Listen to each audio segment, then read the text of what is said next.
Kisah Nabi Musa alaihi salam membelah lautan hingga tenggelamnya Fir'aun di Lautan Merah oleh Tarbiyah dengan judul Nabi Musa membela kebenaran dalam perspektif kebaikan menuju ridhonya Allah Subhanahu wa Ta'ala. Kelapangan mengembala keledai, bawa unta ke tengah hulu. Sebelum cerita dimulai, duduk rapi dan diam dulu. Belajar dengan guru IPA, setelah itu pulang ke rumah. Sebelum membaca cerita apa, mari bersama ucapkan bismillah. Air mata jatuh dengan berani karena menonton film Korea.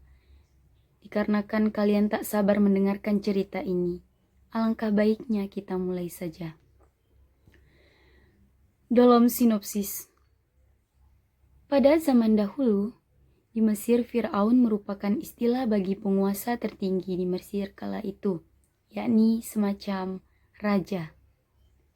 Dikisahkan, ia seorang raja yang menyebarkan pengaruh buruk pada para pengikutnya.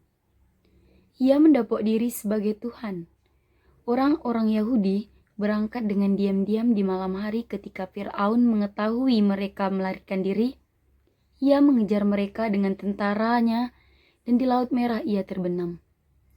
Karena itu Nabi Musa diutus oleh Allah kepada kaum Bani Israel untuk menghentikan kekejaman Fir'aun.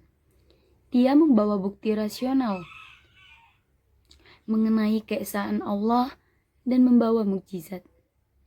Nabi Musa juga diutus Allah untuk mengingatkan penduduk Mesir supaya tidak terpengaruh oleh Fir'aun.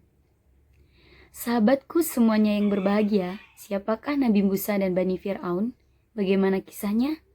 Untuk mengetahui cerita selengkapnya, mari dengarkan bersama. Dalam Al-Kisah, Nabi Musa alaihi salam memulai hidupnya di Mesir. Beliau juga memimpin kaum Bani Israel agar meninggalkan Mesir menuju Kanaan.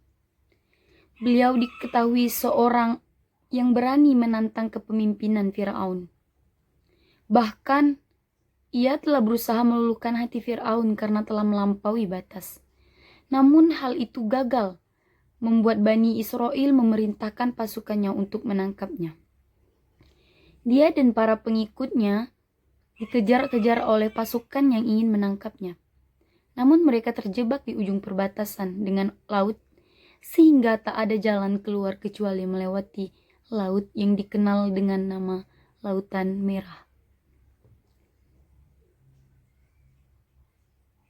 Ketika Nabi Musa alaihissalam memukul permukaan laut dengan tongkatnya, seperti dituturkan oleh Al-Quran, atau mengulurkan tangan ke atas laut, seperti dikatakan oleh Bible.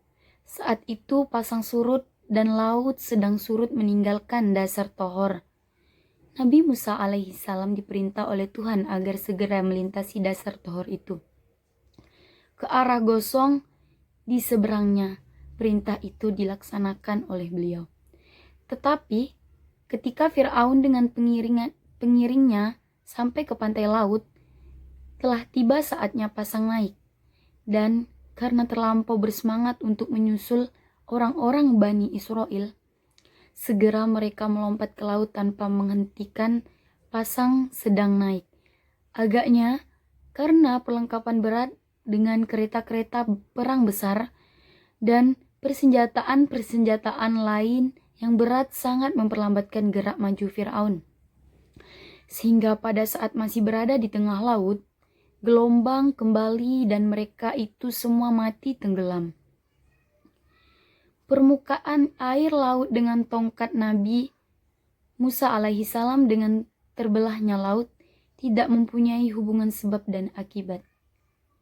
Hal itu hanya ada tanda atau isyarat Tuhan kepada Nabi Musa alaihissalam bahwa waktu itu pasang lagi surut dan oleh karena orang Bani Israel harus bergegas menyeberang.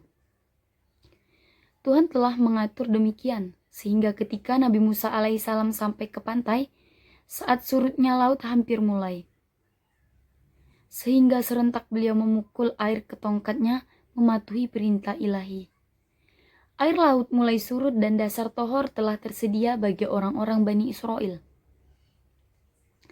Pemukulan air laut dengan tongkat oleh Nabi Musa dan surutnya laut terjadi pada waktu yang sama.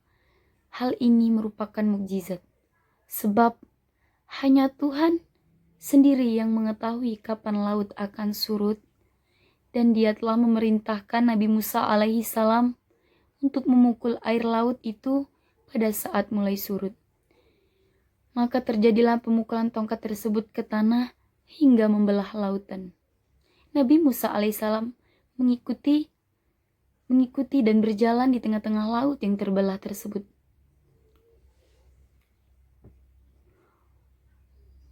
Walaqad ahyaina ila Musa al-ashrabi yadi fasrib lahum tariqan bil bahri yabasa la tahfu daka wal nahsa. Artinya, dan sungguh telah kami wahyukan kepada Musa, pergilah bersama hamba-hambaku Bani Israel pada malam hari, dan buatlah untuk mereka jalan yang kering di laut itu. Engkau tidak perlu takut akan tersusul, dan tidak perlu khawatir akan tenggelam. Ketika memukul tongkatnya ke tanah, beliau pun juga mengucapkan doa membelah lautan. Allahumma lakal hamdu wa ilaika al-mushtaka wa anta al-mushta'in wa la hawla wa la quwata illa billahil aliyil azim. Yang mana artinya, ya Allah, segala puji hanya milikmu, hanya kepadamulah kami mengadu, dan hanya kepadamulah kami mohon pertolongan. Tiada daya untuk menghindari maksiat, dan tiada kekuatan untuk taat, kecuali dengan pertolonganmu ya Allah, yang maha tinggi lagi maha agung. Selain itu, kisah Nabi Musa juga Allah firmankan dalam Quran Surah Asy-Syu'ara ayat 60-66. Ketika melihat para pasukan ikut masuk ke dalam lautan, pengikutnya, namun beliau menenangkan mereka, karena Allah Subhanahu wa Ta'ala telah memberikan petunjuk, sehingga Fir'aun dan pasukannya pun tenggelam dalam lautan. Kami semua masuk ke dalam lautan merah. Ternyata semua mukjizat dari Allah Subhanahu wa Ta'ala. Summa akhraqna akhiran, yang artinya kemudian kami tenggelamkan golongan yang lain, yaitu Fir'aun dan pasukannya. Pisau diasah pagi-pagi, bawa ke kebun untuk membabat. Berakhir sudah cerita ini, semoga bisa bermanfaat. Billahi taufik wal hidayah. Assalamualaikum warahmatullahi wabarakatuh.